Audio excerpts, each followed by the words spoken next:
minutes, get the guts in them gones. Hey man, I got a favor to ask of you. Alright, here's what the favor is. Subscribe to the channel. Ooh, and try not to forget to do this too. And make sure your notifications is on. Justice Department has finally released. Now, I had a little hesitancy on that word because it's only part. The DOJ releasing a mass dump of heavily redacted documents. In the release, photos of Bill Clinton, and some of them show him together with Epstein. Another shows Clinton in a hot tub with another person whose face is not shown. God damn, bro, like, yeah, she got that shit on, huh? Oh my God, this is a, yeah, bro, we on some real Illuminati shit now. Yes, we are. Definitely. Anybody else ever seen her in that dress? Because I haven't. What's up, everybody? It's that time of year. It is. And it's also that time of year the soft men get scared. Look.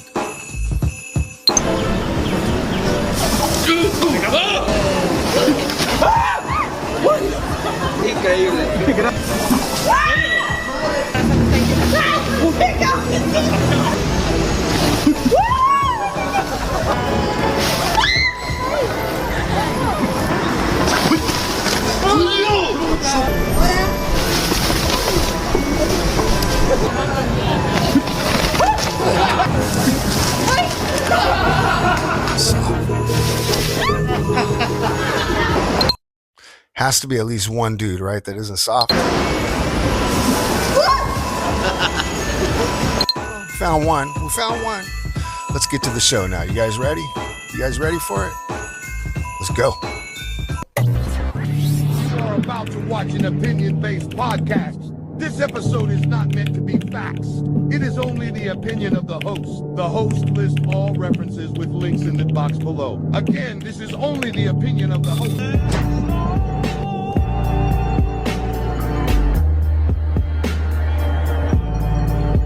He's here. He's here.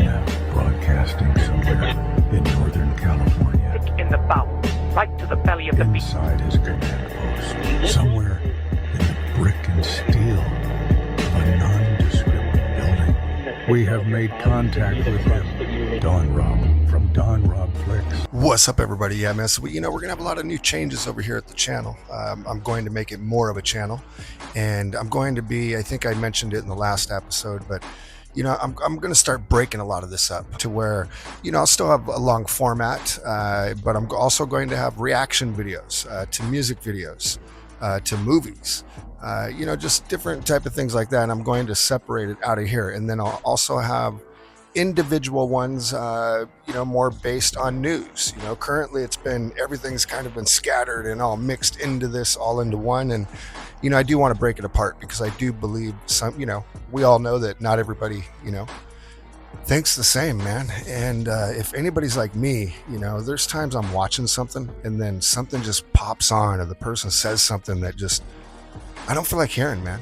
And usually it's politics, to be real with you, but at the same time, you're probably thinking, then, why even fucking ever talk about politics? Because now politics is culture. It's more cultural than, I think, than music is these days, than sports is.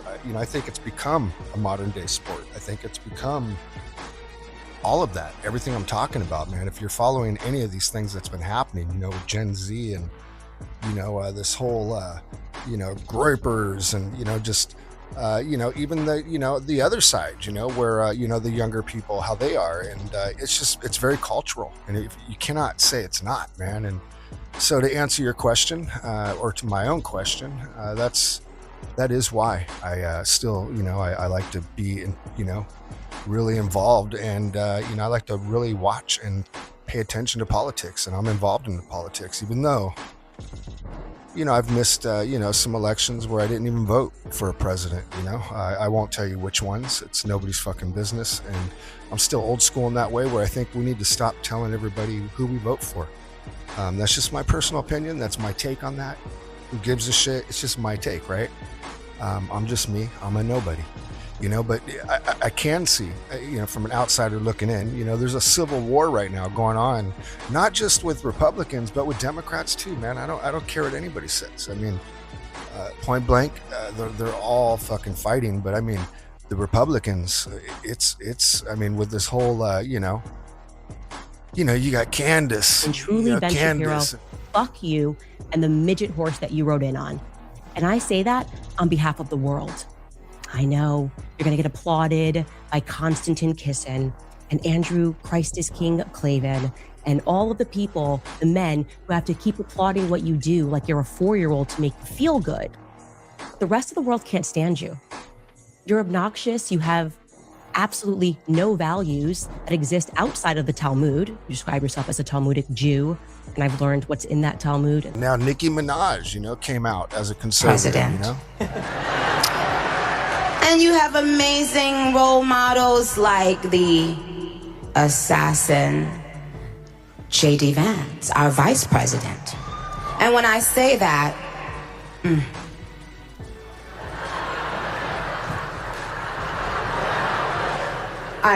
trust me, there's nothing new under the sun that I have not heard, so you're fine. Yes, we did. I love you. I love you. You have to laugh about it, truly. I have been called every single thing, and you know what? God is so good, you let it roll right off your back. We're in weird times right now, man. We're in very strange times. I know I keep saying it on every one of these fucking episodes. I know you're probably like, dude, this guy keeps repeating himself, or sometimes, he's just not positive enough. I am positive enough, so don't worry about that. It's crazy, man. I mean, so yeah, you had Ben Shapiro against Tucker Carlson, and obviously If Candace Owens decides to spend every day since the murder of Charlie Kirk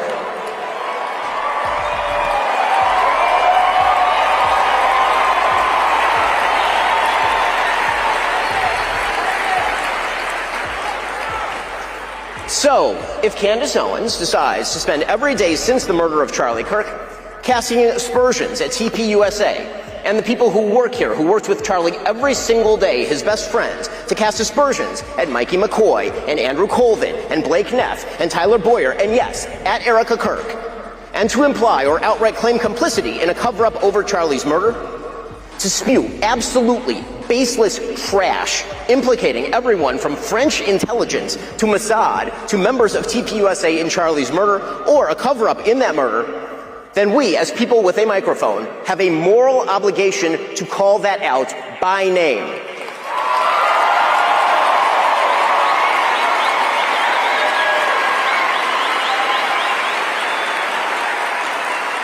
Erica Kirk and TPUSA never should have been put in the position to have to defend themselves against such specious and evil attacks, particularly in a time of mourning.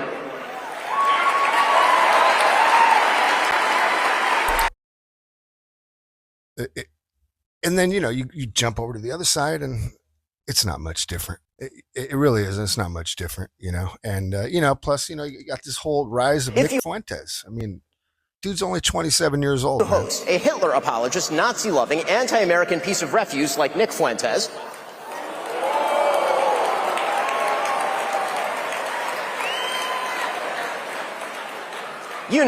the Nick Fuentes who said that the Vice President of the United States is a, quote, fat gay race traitor married to a Jeet.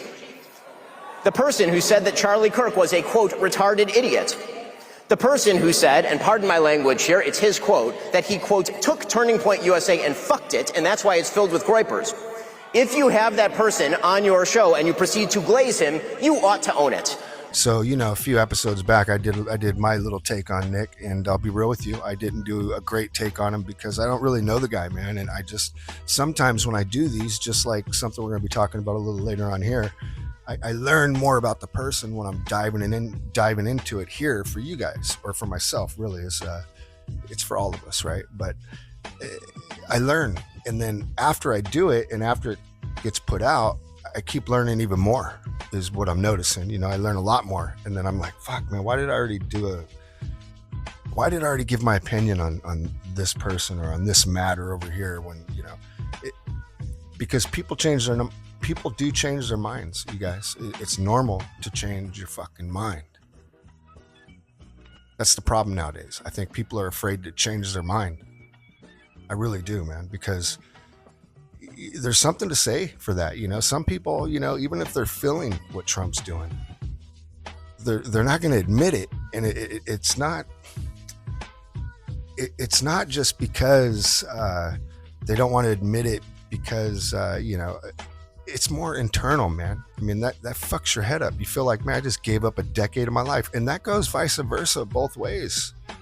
It fucks people's heads up, man. It does.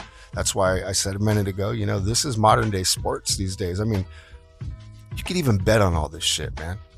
I mean, come on. It's 100% a sport right now. And the problem is this particular sport can be the make or break of this amazing country called, United States of America, and they like to say it's a great experiment. We're only going into 250 years. We're one of the youngest countries on planet Earth. We need to never forget that. And yes, we're all immigrants, but things, man, come on. Let's not even get into that topic, but I don't want to get into that topic. I think there needs to be a third party, even though it's not going to happen in my lifetime or your lifetime. If you're watching this right now, it just won't. The money is in the two other parties. They have the mechanisms put into place, and it is what it is. We get what we get. And but I still believe in the system. You need to believe in the system because we are the greatest country out there. And I don't mean it in the way of, being this narcissistic asshole, man, but I've traveled, I've seen other countries, and I get back here and I'm like, oh, I love this place, man. Just like when I travel our country here and I travel all the different states, I get back to California, and you're probably going to get mad when you hear this, but I get back here to California and I'm like, oh, I love this place. Because I do. It's the best state in the entire country. Sorry, it just is. We have the best weather, man. And what's funny is people from around the country here, they'll be like, yeah, you got all these earthquakes. Whatever, man. We don't have earthquakes like you guys are thinking we have earthquakes. This is not a Hollywood blockbuster movie, but I hear you. I'm not going to jinx myself, but you guys are tripping. I mean, it would be like someone thinking that, tornadoes touch down all the time, right? In every neighborhood in the Midwest. It doesn't, right? But I'll tell you this, you guys get a lot fucking more tornadoes than we get. And if you're out there in Florida or out on the East Coast, you guys, you have some fucked up weather out there, man, and your homes get fucked up. And yeah, we got fires here. But really what the problem here is this guy and his whole party. But that's a whole nother topic. So with that said, there's this thing I want to talk about later too called TDS. And TDS is not just for, if you're here and you're I gotta hit this, damn it. The problem with not really having a producer here to help me right now, there's things going off on me right now, man. There's fucking lights and monitors and it's just not good. But so back to what I was talking to you guys about. You have TDS, and it goes both though. Some people like to think TDS is only someone that can't stand Trump. These guys. I heavily redacted. I mean, a lot of pages that look like this. We're going to go into that later, but the point is, there's two. There's Trump derangement syndrome, and then you have Trump denial syndrome, TDS. They're both real, man. We're going to be talking about that. We need to talk about that. It's important. We need to end the year with that.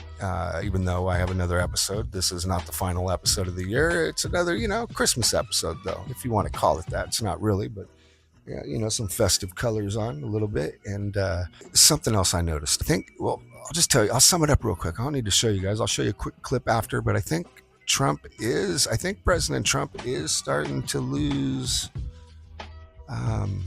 that extra, touch. Or he needs to start getting more rest, sleeping. But, we all get old, man. We all age, you guys. It's reality. So if you're that diehard TDS on the right, I'm not talking shit. I'm just saying we all get old, man. Isn't he like 80, 79, 80? I mean, he's up there. So I hope I live to be that age, man. And he's still, he's 100 times sharper than our last president, and a lot more sharper than Reagan was.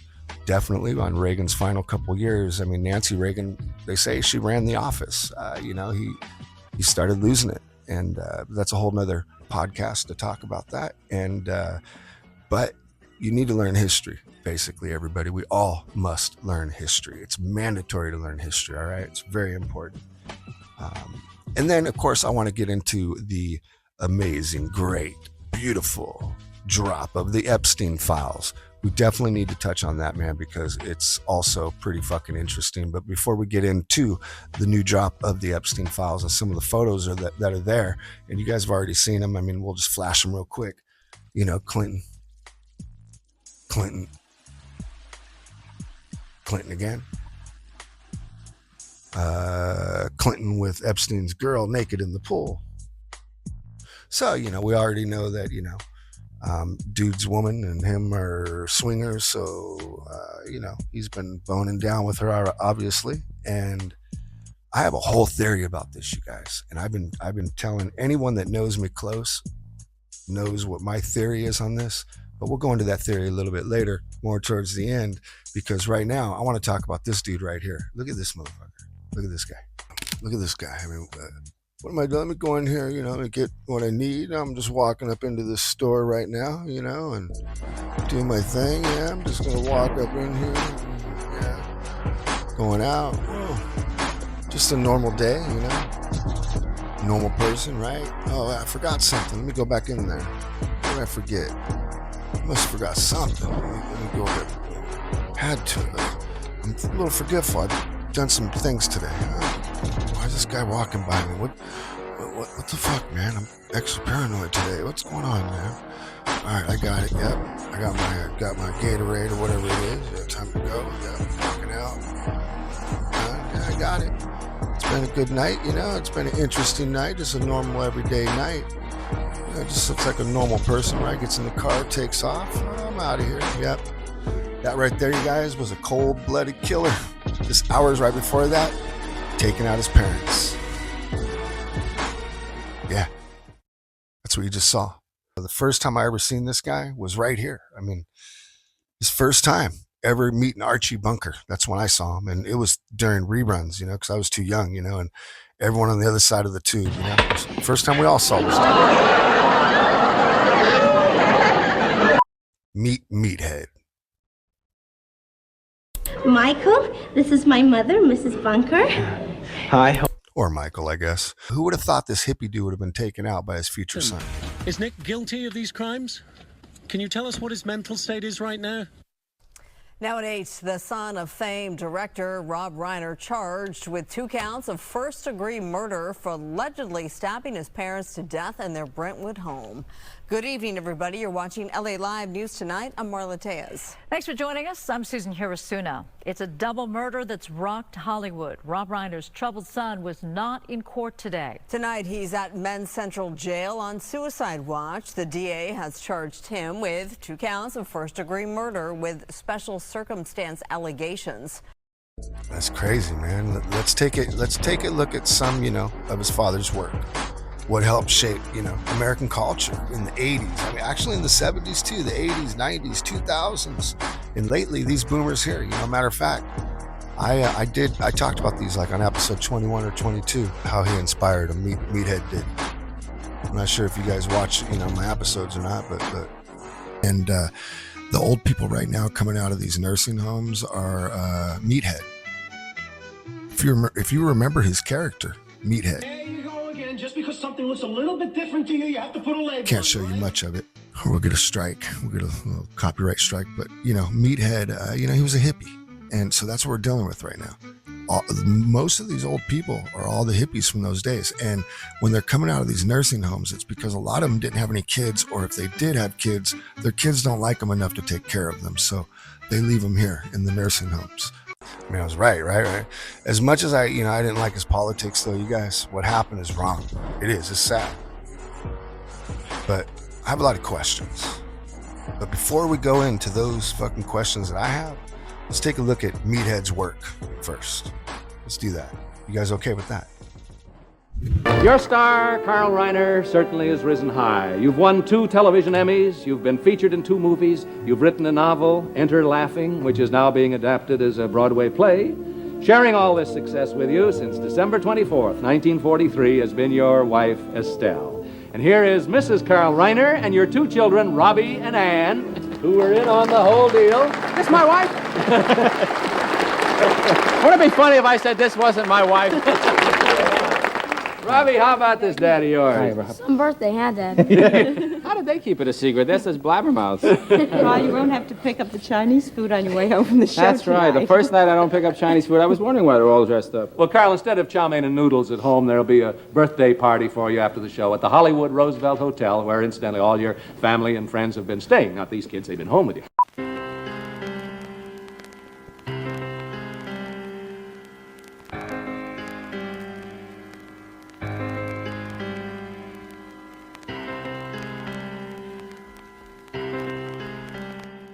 Went on the air after we had 8 in the can, and it started in the next few weeks to climb to #1. We were all feeling our oats. Dealt with sexual, we had the fourth episode, we dealt with homosexuality. We dealt with impotency in the 7th episode. These issues were never talked about on television. We figured we'll be on for 13 weeks, they'll throw us off, and that'll be the end of it. And the fact is, we didn't get great ratings the first 13 weeks, but then they played those 13 contiguous, and so we were on 26 weeks in a row, and by that time the audience started to catch up to it, and then, the rest, as they say. All in the Family, widely regarded as one of the most influential and groundbreaking comedy series in U.S. TV history. All in the Family was all about addressing complex social issues. With humor and sincerity, Rob Reiner played a vital role as Michael Stivic, a.k.a. Meathead. You hit me! You hit me! Did you see that? Yeah, it was worth getting up for. He's the liberal-minded, counterculture son-in-law in an always bickering family, where the generational divide between the parents and the kids is what drives the story along. You know why we got a breakdown in law and order in this country, Archie? Because we got poverty, real poverty. And you know why we got that? Because guys like you are unwilling to give the black man, the Mexican American, and all the other minorities their just and rightful hard-earned share of the American dream. After this long stint as a 70s sitcom staple, Reiner would become much more famous as a trailblazing movie director. This series undoubtedly helped build his foundation in the industry. There you go again. Just because something looks a little bit different to you, you have to put a label on it, right? Well, if the price fits, well. Rob Reiner, all in the family.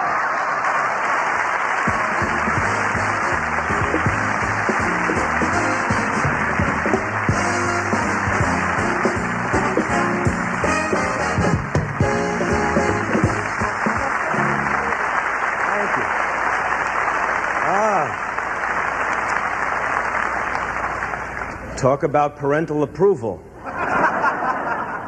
This is fabulous. A lot of you know me and know that I'm not very big with awards and award shows, but I'm very, very touched with this because it represents working with people that I loved and cared about, and I feel just very honored to have been a part of this show. We're all going tomorrow to Washington to be inducted into the Smithsonian, to meet President Carter in the Oval Office, and I feel very honored to be part of a show that had this kind of impact on America. Thank you very much.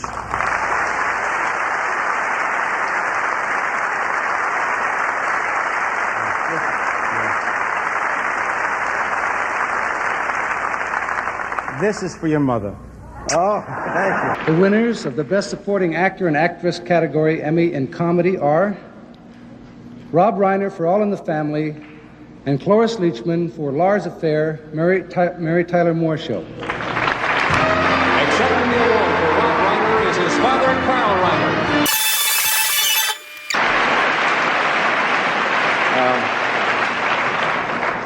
My son, Rob Reiner, is very, very sick in bed tonight, and I hope this helps him get better.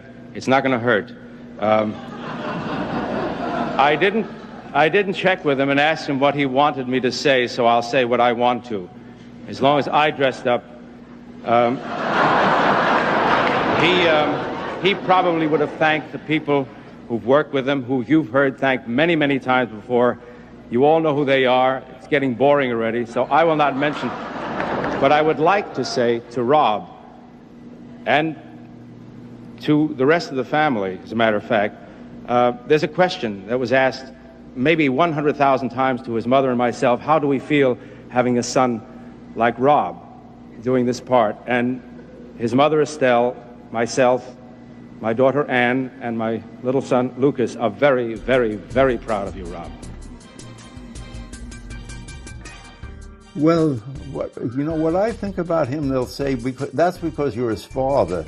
But he's made some of my favorite movies. If whoever made them, they'd still be my favorite movies. I mean, if you feel depressed, you watch The Princess Bride. Just do. The Princess Bride, it is weird, charming, epic. It was unlike anything else when it was released, and it has had a huge cultural impact. Inconceivable! You keep using the word. I don't think it means what you think it means. The Princess Bride is everything that's great about Rob Reiner's movies. Again, it took a little time to take off, emerging as another cult classic for the director. But today, this adaptation of William Goldman's novel, weaving together fantasy, adventure, romance, and comedy, is a modern-day fairy tale that appeals to kids and adults alike. Never go in against a Sicilian when death is on the line!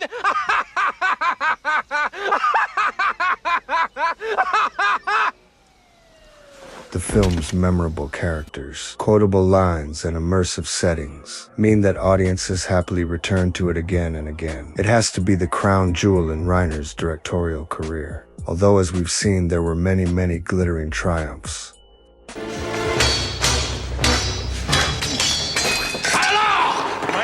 Diego Montoya, you killed my father. Prepare to die. Stop saying that! Harry Met Sally, I think he's made 16 movies. How many movies have you made? 20. 20 movies, and I think he's one dud. What's the name? Oh, there's more than one dud in there. Rob Reiner, he was the one who gave me my big break when I was a kid for the soundtrack to When Harry Met Sally. Mr. Saturday Dance. The story starts with a long journey. This time as Harry and Sally unexpectedly head to New York together from Chicago. Got 18 hours to kill before we hit New York. The story of my life isn't even going to get us out of Chicago. I mean, nothing's happened to me yet. That's why I'm going to New York. From there, a relationship blossoms. But over the following 12 years, it's never really given the attention it needs. Nevertheless, there's clearly something that's pulling these two people together. I'll have what she's having. His kindness and words of wisdom have stayed with me to this day. Never met Rob before. First reading, Norman introduces me to the cast. He says, he's going to be our guest star this week. And we hit it off. We played best friends, and we became best friends. And Rob has always been compared to the great directors, always. When he directed me and all the great cast and Harry and Sally, they compared him to Woody. I think he's made 16 movies. How many movies have you made? 20. 20 movies, and I think he's one dud. What's the name? Oh, there's more than one dud in there. Yeah, but I mean, one about the president is a wonderful movie. Yeah, the American President. American President. The American President, romantic, witty, and politically sharp. The American President is really something of a melting pot of all that Reiner did. The film sees Michael Douglas play a widowed U.S. president who falls for an environmental lobbyist played by Annette Bening. When you get the White House operator, give her your name and tell her you want to speak to the president.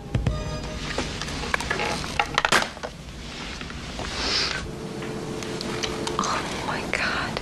This isn't happening. Reiner skillfully flits between lighthearted romance and insightful social commentary for a romantic comedy with heightened Any drama. expectations that you might have given the fact that I'm, The most powerful man in the world. Exactly, thank you. I think it's important you remember that's a political distinction that comes with the office. Again, it doesn't quite get into the very top tier of Ryan's work, but The American President does still have a lasting legacy. For one, it was hugely influential in the making of The West Wing, with this movie and that series, both written by Aaron Sorkin. I didn't decide to send 455 to the floor to get you back. And I didn't come back because you sent 455 to the floor.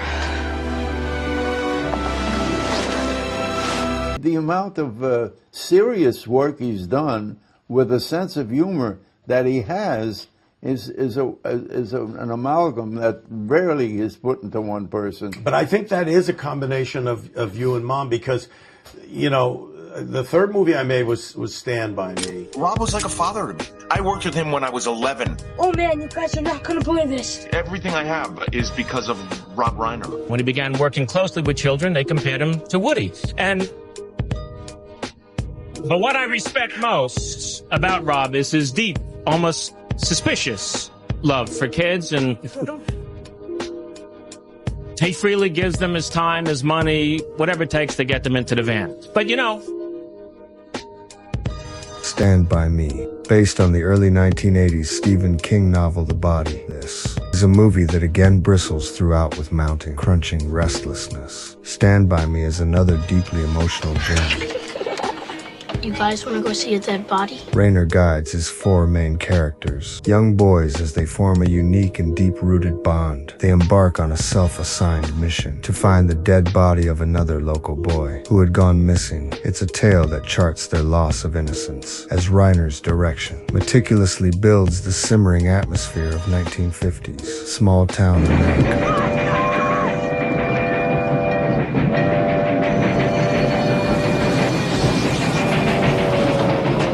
It's not a huge budget blockbuster, but very few of Reiner's films were.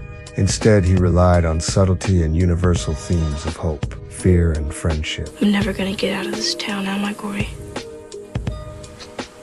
You can do anything you want, man. Yeah. Sure. It was the first time, even I was in my 30s, I started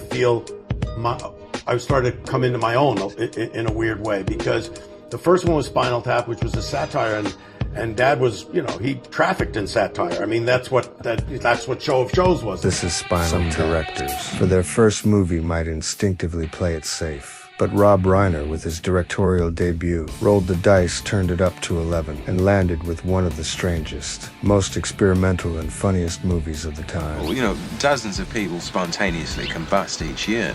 It's just not really widely reported. Right. Yeah. For many, this is Spinal Tap invented the mockumentary style, as it brilliantly parodied rock bands and the general self-importance of the music industry. The majority of the film was improvised, and yet there are just so many quotable lines. How much more black could this be? And the answer is none.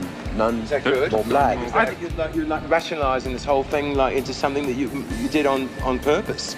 I think we're stuck with a very stupid and a very dismal looking album. It's depressing. Reiner's innovative approach garnered immediate critical praise, although it wasn't a commercial hit right away. Instead, the popularity of Spinal Tap grew over time after the VHS release, and now it is an undisputed cult classic. We're lucky.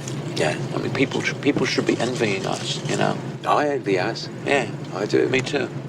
Much of your work, I won't say much of your work, some of your work is based on Stephen King's work. Right. What is it between you and Stephen King? Well, at Castle Rock, we've made like 7 movies based on Stephen King books, and the first one was Stand By Me that I did, and then, of course, I did Misery. Misery. As a director, perhaps more than anything else, Rob Reiner will be remembered for his versatility. He could make you laugh, cry, and cringe, but he could also flat out terrify you. I thought you were good, Paul. But you're not good. You're just another lying old dirty birdie. And I don't think I better be around you for a while. Misery is another Reiner adaptation of a Stephen King work, this time with Kathy Bates delivering an Oscar-winning performance as a disturbing, violently obsessive fan who holds a famous author hostage. And for God. Shh, darling. Trust me. God's sake. It's for the best. It's a movie steadily built around a claustrophobic, psychological horror as the author, Paul Sheldon, played by James Conner, realizes that he cannot escape. Audiences may have felt as though they wanted to look away, but you just couldn't. Reiner kept you hooked until the very end. Paul, you can't! Why not? I learned it from you.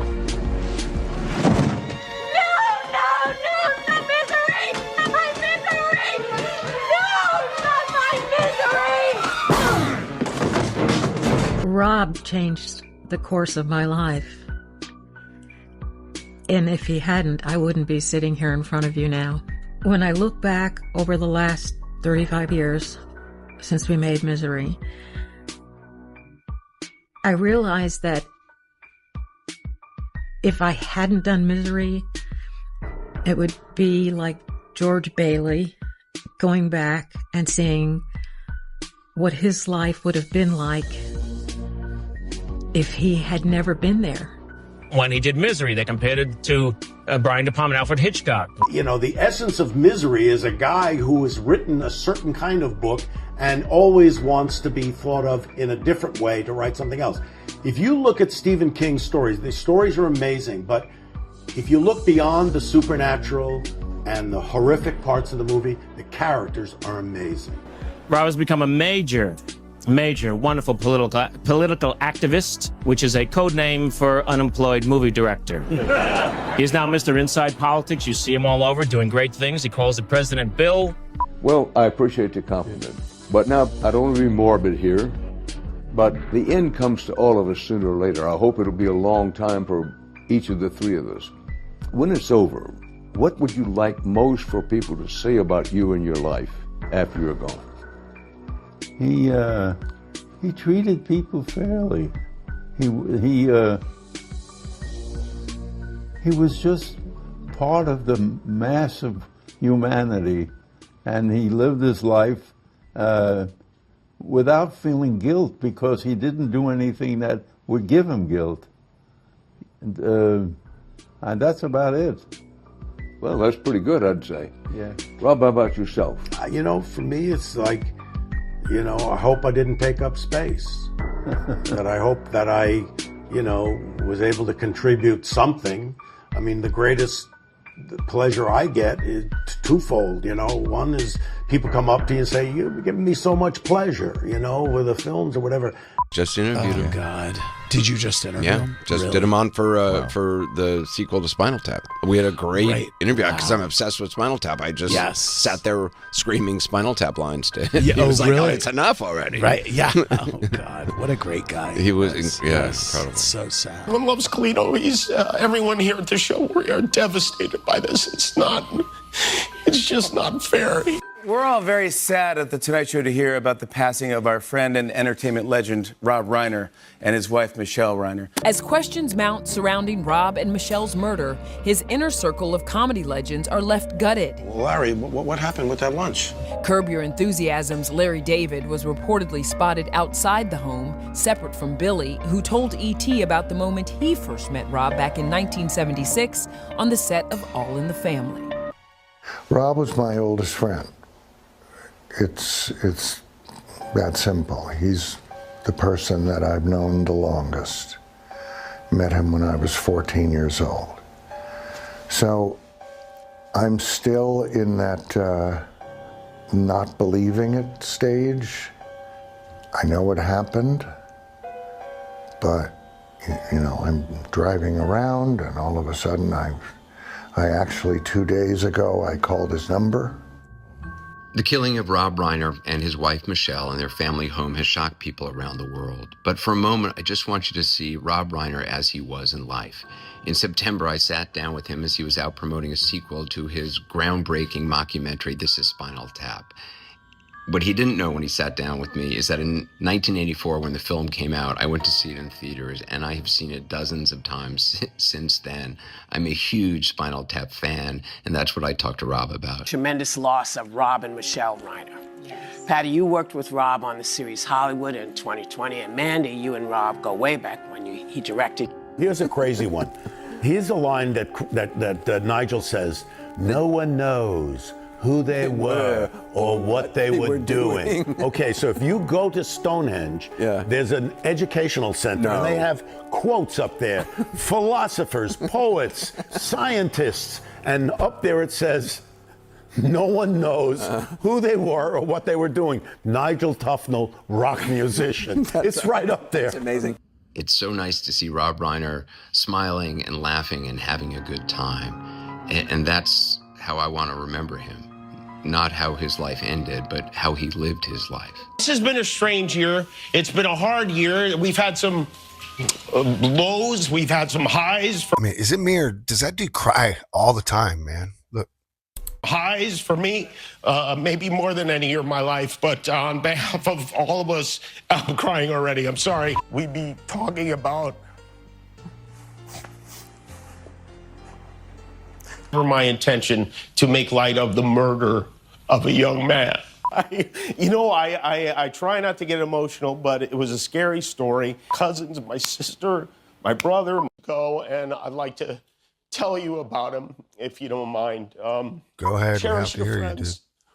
We're You're not in here prime, forever. like prime Crying, but I'm right probably when gonna before fail, everyone but, goes to bed. Just turn away or something because it's embarrassing. It really is. He was 90 years old, and I know it sounds crazy to say he was too young, but he was. For healthcare, for our climate, for science, for our allies in Ukraine, for NATO, for the truth. I mean, sorry. I'll get back on topic, you guys. My bad, everybody. I just, that dude. You know, I hope I didn't take up space. That I hope that I, was able to contribute something. I mean, the greatest pleasure I get is twofold. One is people come up to you and say, "You're giving me so much pleasure," with the films or whatever. That makes me feel good. So somehow I did something that made their life somehow a little better. The other thing is, I was the first guy to start with marriage equality and have the first federal lawsuit. So a gay couple will come up and say, "Thank you so much. Because of that, I can get married." See, that's what I was talking about, guys. Did he? Was it because of him? I mean, but that's what I was talking about earlier. Republicans have denounced your statement on Truth Social after the murder of Rob Reiner. Do you stand by that post? Well, I wasn't a fan of his at all. He was a deranged person as far as Trump is concerned. He said he knew it was false. In fact, it's the exact opposite, that I was a friend of Russia, controlled by Russia. It was the Russia hoax. He was one of the people behind it. I think he hurt himself in career-wise. He became like a deranged person, Trump derangement syndrome. So I was not a fan of Rob Reiner at all in any way, shape, or form. I thought he was very bad for our country. Famed Hollywood director Rob Reiner and his wife are dead, and President Trump is being a psycho about it. Or with the president saying that the Reiners were stabbed to death in their home because of their Trump derangement syndrome. One, authorities haven't officially said why the murders happened. Two, according to People Magazine and TMZ, their son Nick Reiner allegedly killed both parents following an argument. Three, Nick's reportedly been arrested and is being held on $4 million bail. And four, while their deaths have drawn a lot of sympathy, Trump's post has garnered the most attention and faced a lot of backlash, even among some of his Republican base. Because in the wake of this tragedy, Trump decided to post, Rob was known to have driven people crazy by his raging obsession of President Donald J. Trump, with his obvious paranoia reaching new heights as the Trump administration surpassed all goals and expectations of greatness. I mean, okay. Let's talk about TDS, you guys. We got to talk about it. The sickness of it. It affects both sides, like I said earlier. The far left and the far right. It does, you guys. And here's the thing. Just like alcoholism or drug addicts, until you recognize you have a problem, you can't get any help. You got to recognize it. So today I want to help everyone identify the sickness if they have it, all right? Trump derangement syndrome or Trump denial syndrome. But I want to help you identify it. So you guys okay with that? All around the world, Trump is the butt of the joke. Somebody that cares about him. We can't expect Trump to know anything about a president whose picture he put up. It's not fair. So let's give him something easier. I've been very interested to watch the way observers have fallen into two camps in the last 48 hours. It's been, the rush to judgment has been something to watch. And the thing about President Trump is because his personality is so outsized, and to be honest, so unattractive really to most foreign eyes, but at the same time so appealing to another group of observers, it is quite hard, it seems, for people to keep their heads when they're analysing the things that he does. So in the last 48 hours, we've seen the very familiar symptoms of Trump derangement syndrome, where you've had comparisons between this quite focused strike and the Iraq War, which was the invasion and occupation of an Arab country, quite different on its face. You've heard comparison. I read an opinion piece yesterday saying that these strikes were as egregious a breach of international law as Russia's invasion of Ukraine. So you had a lot of people who can't contemplate the possibility that President Trump could ever make a wise or courageous decision. Every sane person without what they call Trump derangement syndrome, you know what that is? It's a great honor. I had a disease named after me. What is Trump derangement syndrome? Well, the best way that I can explain it is by way of example. The Trump administration announced that pregnant women shouldn't take Tylenol while pregnant because of the risk of autism for the child. A woman on social media, in an effort to prove the Trump administration wrong, took a heavy dose of Tylenol while she was 28 weeks pregnant. We have since learned that this woman has been admitted to the hospital, she's in the ICU, and she may not make it. So this is a perfect illustration of what Trump derangement syndrome truly is, where a person is literally willing to harm themselves and their body, all in an effort to try to do the opposite of what Trump said. They need help. Very simply, if you want to know what Trump derangement syndrome looks like, that's what it looks like. That's exactly it. That is what a deranged argument looks like, and that is where the phrase Trump derangement syndrome came from. But then on the other hand, you've got those who suffer from Trump denial syndrome. Those for whom everything Trump does is correct and right and brave and manly and courageous. Is that you? So maybe this will correct the scales a bit. Maybe we can sort of mitigate the symptoms of both Trump derangement syndrome and Trump denial syndrome and analyze him more as a foreign policy actor like any other, with lots of quirks and whims, who often gets things wrong, but sometimes will get things right. I mean, so wake the fuck up, people. All right, wake the fuck up, everyone. Snap out of it. It's been 11 years. Aren't you ready to move on? I am. So let's keep going. That makes me feel good. So somehow I did something that made their life somehow a little better. The other thing is, I was the first guy to start with marriage equality and have the first federal lawsuit. So a gay couple will come up and say, thank you so much. Because of that, Look at his father's face. I can get married. And so those things make you feel good because you say, okay, I didn't take up space. The whole process for me, I can just speak for myself, it did make me understand him a lot more, and I think it made me a better father. Hopefully it did. Look at those I don't know, but I think that, and you'll see it in the film, what happens is, your kid, if your kid is going through rough times, the parent your main job is to keep your child safe. So I would do anything. I felt at a loss, so I would do anything that, as we say in the film, anybody with a desk and a diploma, I would listen to them, and the whole idea of tough love and you have to be a certain way, and it's not my nature. It's not the way I am built, but I went and did that, and I think that, at the end of the day, I know my child better than an expert does, and I probably should have trusted my own instinct. And that's one of the things I did learn about the whole experience. You gotta have tough love. Look at those eyes, you guys. Look at those fucking eyes. His parents sent him off at 14 for the first time. Is Nick guilty of these crimes? Can you tell us what his mental state is right now? Now at 8, the son of famed director Rob Reiner charged with 2 counts of first-degree murder for allegedly stabbing his parents to death in their Brentwood home.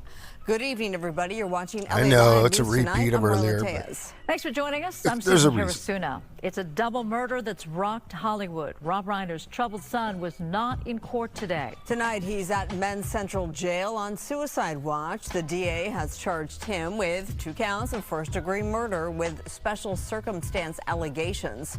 Prosecutors say Nick Reiner was not medically cleared to appear in court today, and that his arraignment will likely be tomorrow as he remains in custody without bail. Wow. 2 counts of first-degree murder with a special circumstance of multiple murders. Every inmate has to be medically cleared before they can be transported to court. Medically cleared. What him not being medically clear to get on the bus can mean one of a few things. There may be some kind of mental health episode occurring, either where he is refusing to get on the bus or he needs to be seen by a psychiatrist. Nick has been open about problems with drug addiction. Can you tell us what his mental state is right now? These charges carry a maximum sentence of life in prison without the possibility of parole or the death penalty. So both means life in prison because, we don't do the death penalty here in California anymore, you guys. Don't worry. Prosecutors and police have been very vague. They have been tight-lipped about this case, but there's been so much reporting that has come out through media outlets like TMZ and people reporting that the couple had their throats slit in their home. Well, now we're learning more official details about how the couple died. The medical examiner says the couple received, quote, multiple sharp force injuries. Multiple, a key word there. I heard Police over have 100. said that the alleged murder weapon was a knife, but they have not confirmed if they actually still have that murder weapon and if it was a knife that came from the home or was it one that the alleged killer brought into the house. We also have new details about where the Reiners were found in the home. Now we know that they were killed after a holiday party that was at the home of Conan O'Brien on Saturday night. And the Hollywood Reporter put out a big story that gave some background, some context. So that night, they were at a party for Conan O'Brien with this kid. They brought this fucking kid. Wait till you guys hear this story. You probably already know all this, but maybe you don't. But, really, that's not why I just stopped it. I want to stop it because these parents, the first time this kid went to rehab was at the age of fucking 14 years old, you guys. He was 14 years old when he first went to rehab. Think about that for a minute. 14 years old. Ever since he was 14 years old, he's been fucking with drugs, man.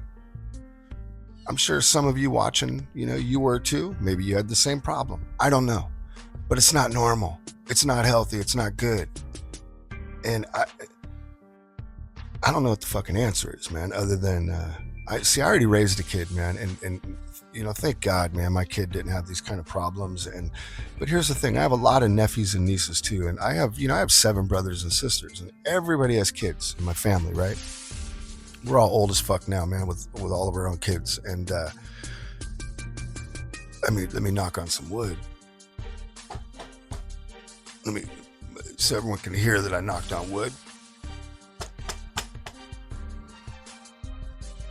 I'm a little superstitious. Sorry. I know that's a little childish. Can't help it. I've been superstitious. It's bred. It's literally in me. My mother put it in me, and I can't help it. I won't even walk under ladders. If I see a penny on heads, I feel like I have to pick it up and put it in my pocket. If I see a penny on tails, I feel like I have to, pick it up and throw it and not see where it goes. That's a whole nother story if I haven't already told you guys that story. But I remember when I first started going to the recording studio with Made Sick Music, and at this time they were still called Sick Made Music, and somebody there found out I was very superstitious, and they all started fucking just, not all of them, but a few of the guys started putting like pennies all over the place, man, on tells. It only happened for like a couple days to me, like a day or two, but it was funny. But it wasn't funny the way I just said it, right? But it was one of those things where you had to be there. But let's keep moving on, all right? Sorry about that, you guys. I'm gonna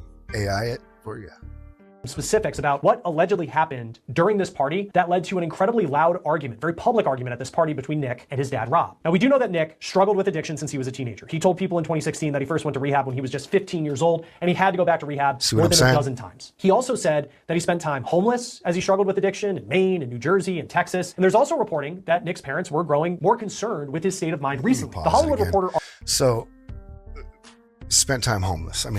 Look who his dad is. Rob Reiner. From all these films, man. The guy's made like 20 movies, man. I think, or like 21 movies, and been in TV, and his dad's been famous. And so when you hear that he's been homeless, it's not because he's been homeless, because he's homeless. Like some people have to be homeless for their reasons, right? This motherfucker was homeless because he's a heroin junkie, man. And I don't know if you guys know any heroin junkies, but let me take a drink. I kind of got cotton mouth from something. I don't want to tell you what it is.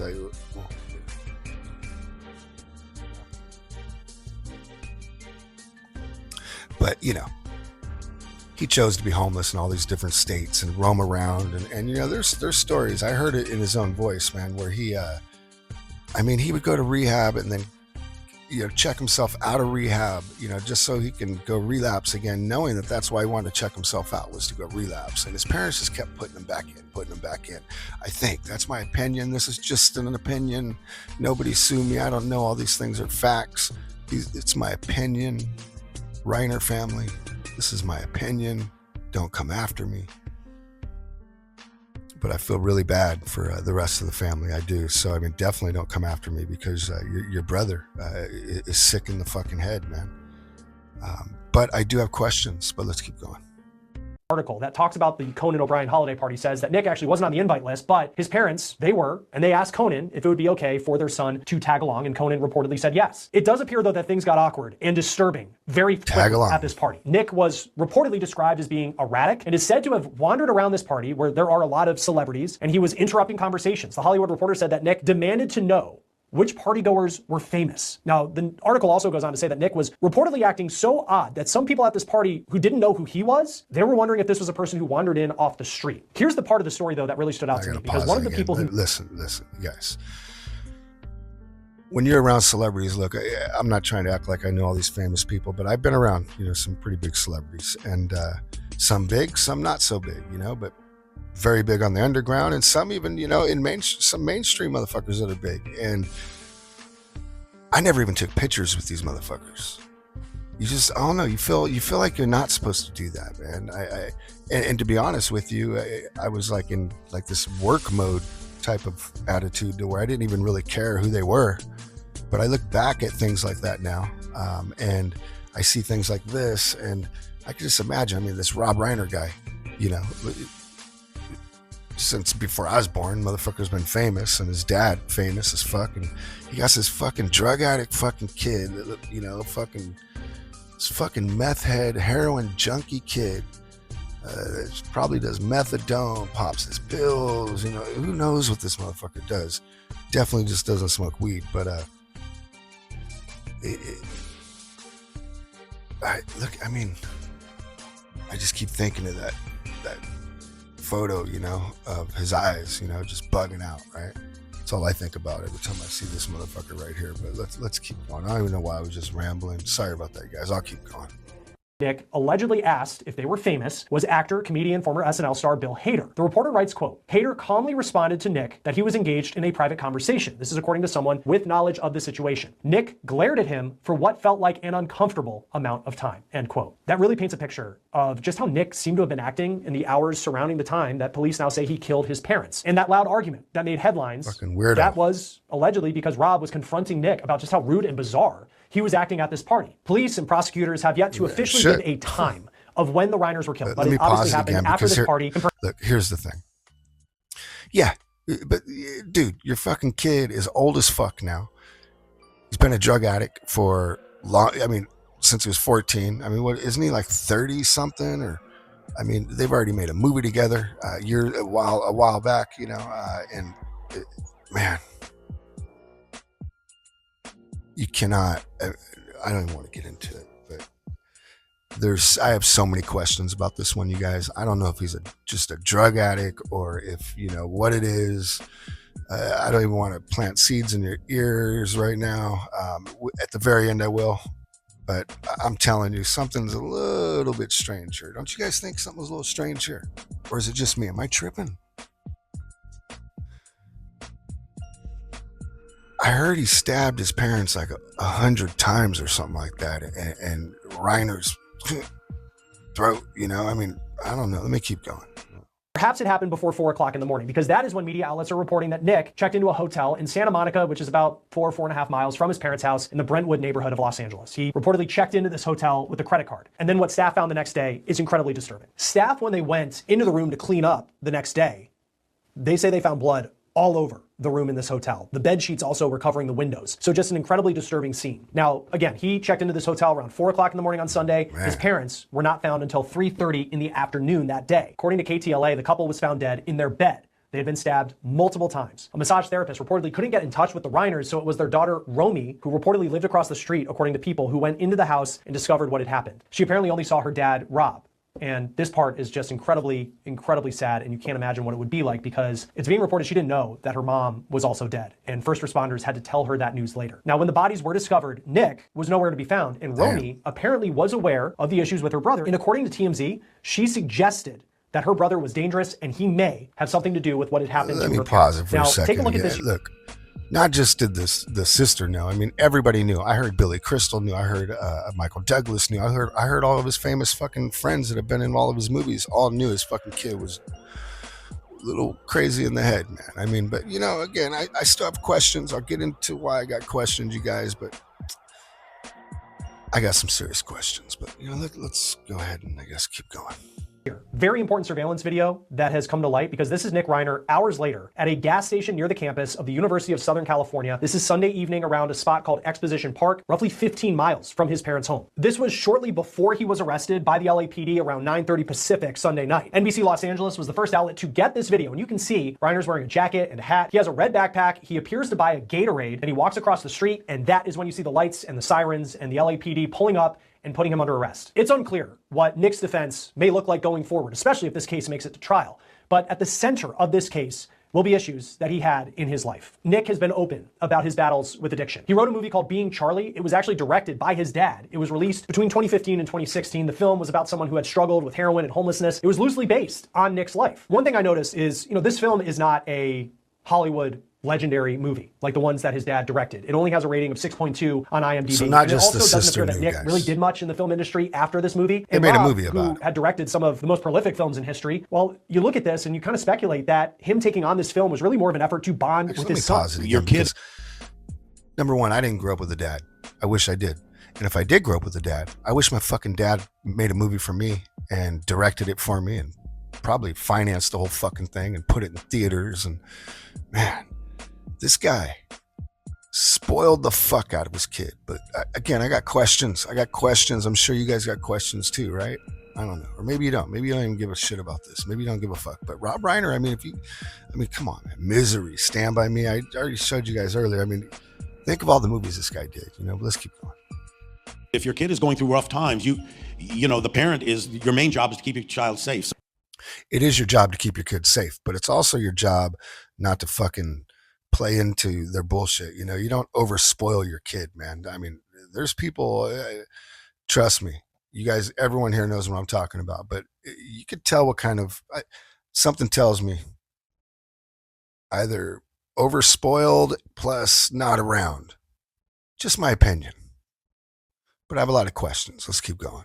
What doing a movie together meant to their relationship. I think the bonding came not from the story itself, but from the fact that we were working on a movie together. Man, you watch that interview, and it really makes this story and it couldn't get any sadder, right? But it's even more sad because it really does appear that Rob and Michelle Reiner tried to do everything they could for their son until the end. And for as much as Being Charlie was an example of progress, perhaps, that Nick was making in his life in battling addiction, he also said on podcasts, being blunt about the issues that he had staying sober. Hey, what's up? There he is, Nick Reiner. We found an episode of a podcast that's called Dopey. It's one that focuses on the struggles that people have with addiction. And Nick Reiner was a guest on multiple episodes. This one is from roughly 7 years ago. And the hosts are talking to Nick about his history of addiction. And Nick talks about how he found himself wanting to go back to his old life. So what ended your sober run? I don't know. I just didn't want to be away from home, and I just wanted to come back home. But you also wanted to get back to smoking weed and whatever. Sure. I'm not judging you, Nick. I'm just the show, there's a billion or there's thousands. You know what it really was? What? You know what it really was? It was like, I kind of knew that I wanted to relapse, basically. Mm-hmm. I didn't even want to call it a relapse. I just wanted to get back to my old life of smoking weed, kind of taking some pills, doing whatever I wanted. Yeah. And I knew that if I started to do it back in Maine, I wouldn't really be able to do it. On another episode, Nick talked about at one point he's been going in and out of that shit guest house since in he's 2018, which put him into a rage, and he says that he trashed the place. As so many people are mourning and waiting for more information on what happened after this holiday party and inside the home where the Reiners had lived for decades, Nick's siblings have released a statement. This is the statement, and we got this from CBS News. According to CBS News, the statement reads in part, quote, "Words cannot even begin to describe the unimaginable pain we are experiencing every moment of the day. The horrific and devastating loss of our parents, Rob and Michelle Reiner, is something that no one should ever experience. They weren't just our parents, they were our best friends. We are grateful for the outpouring of condolences, kindness, and support we have received, not only from family and friends, but people from all walks of life. We now ask for respect and privacy, for speculation to be tempered with compassion and humanity, and for our parents to be remembered for the incredible lives they lived and the love they gave." You will notice, in going through that statement, the two siblings make no mention of their brother Nick. Here's what his attorney said after his court hearing on Wednesday. Good morning, ladies and gentlemen. I just have a couple of quick words. First of all, and most importantly, why would they? This is a devastating tragedy that has befallen the Reiner family. We all recognize that. Our hearts go out to the entire Reiner family. There are very, very complex and serious issues that are associated with this case. These need to be thoroughly, but very carefully dealt with and examined and looked at and analyzed. But we ask that process, you allow the system to move forward in the way that it was designed to move forward. Not with a rush to judgment, not with jumping to conclusions, but with restraint and with dignity and with the respect that this system and this process deserves and that the family deserves. So with that, we are set for January 7th for an arraignment. That's the next court date. And that's all I have to say at this point. There may be more at some other point, but today we're going to rest on where we stand procedurally, which is this was a continuance of arraignment. Nothing happened today substantively. We'll be back for an arraignment in the same department on the 7th of January. So we won't hear any more until after January 11th. Or 7th of next year, 2026, 7th of January. We'll hear some more shit. But that's it for now, guys. We're not. Yeah. Look, I have a lot of questions. Was there abuse? Was there any type of abuse? Was there mental abuse? Was there physical abuse? Was there sexual abuse? We don't know. But when I hear about young dudes doing this crazy shit, I don't right away think they were just on drugs. I think, well, first these guys click in my head,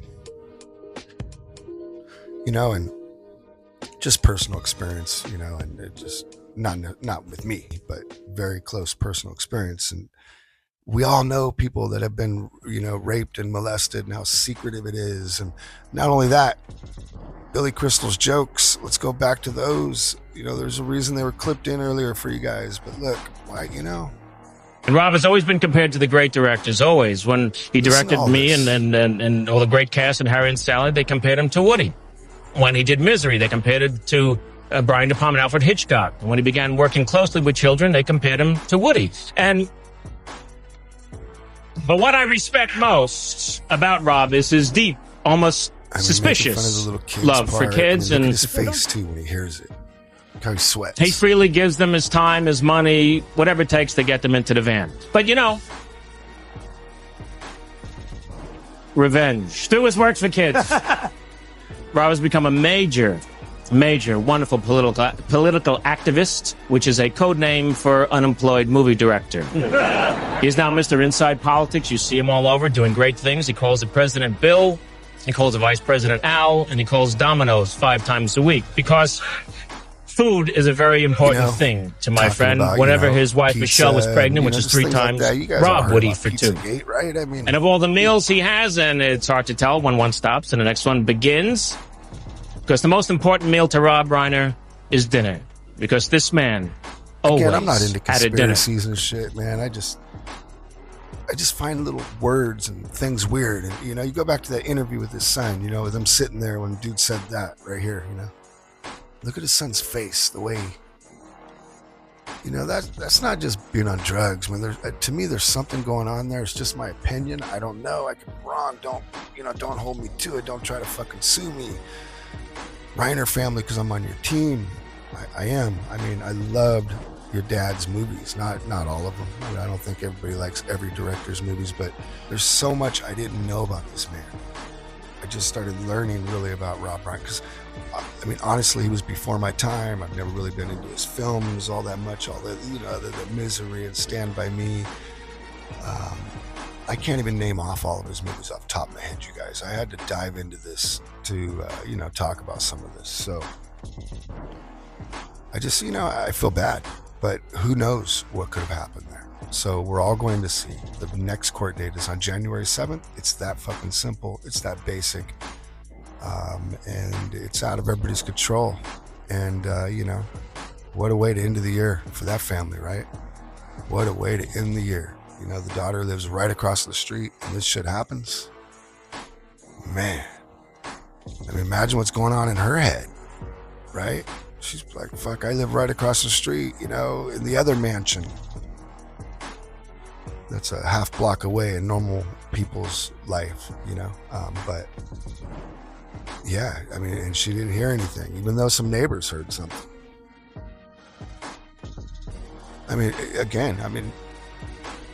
This is just an opinion podcast here. It's nothing here are facts. You put your own pieces together. I'm not, but I'm not like that Candace Owens girl where I'm just going to throw fucking mud to the wall, and fucking try to create war amongst countries. But let's talk about the Epstein files and, the new dump. Holy shit. It's not healthy to be in a monogamous relationship. The idea is to build a harem. God damn. Oh my God. It's in the official fucking files. Like, this is the justice.gov. It's right there. So this is the guy. Again, all of this, is this the same girl that's there with him or not? I don't know. Of course not. So this is another page here from Epstein. This is another very revealing bit of information. You guys ready? I'm ready. Yep. Let me see. Damn. This is exactly. Yep. Damn, that's crazy. I knew it. Holy shit! You see that one? Oh, of course. shit. I knew he did it. There it is, right there. Very informative. There it is, guys. I'm so pissed off. I mean, I don't know why you would release. I mean, there has to be some. Like with all of this stuff that is completely redacted, there's no way that every single word on every single one of these pages and every single photo cannot at least be partially redacted. There's no way. I don't believe it. I don't believe this. This sounds like bullshit. And I think they're lying. They're trying to manipulate, misrepresent, or do something in order to make people not think that's what's happening, right? Something's weird, man. So there you go. That's what we get, guys. That's what we get. Was it worth it? Was it worth the wait? We got it. Look. Are you guys ready to put the pieces together? Yes, sir.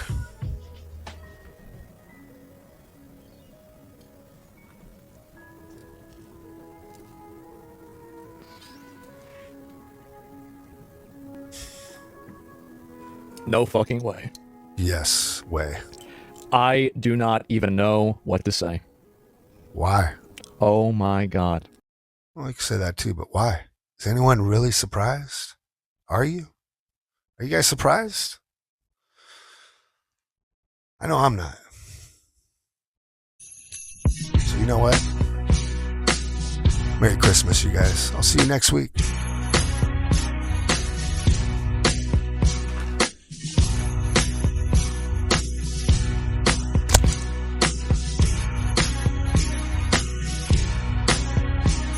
Yo, some people look at me, say Don was wrong. The same people look at me and trip when I was song. Cause I don't need to do this, I live so long. Longer than I thought when I wrote my first song. I've been there, done that, I did another lap. Been gonged on stage, booed and laughed at. But I keep coming back, not for the cash, not for the thrills, not to brag. I do it cause I'm real and I do it for the mass. Sorry I don't kill, but if I did it be you, Dad. Oh, to honor him for a bum when we come. Yeah.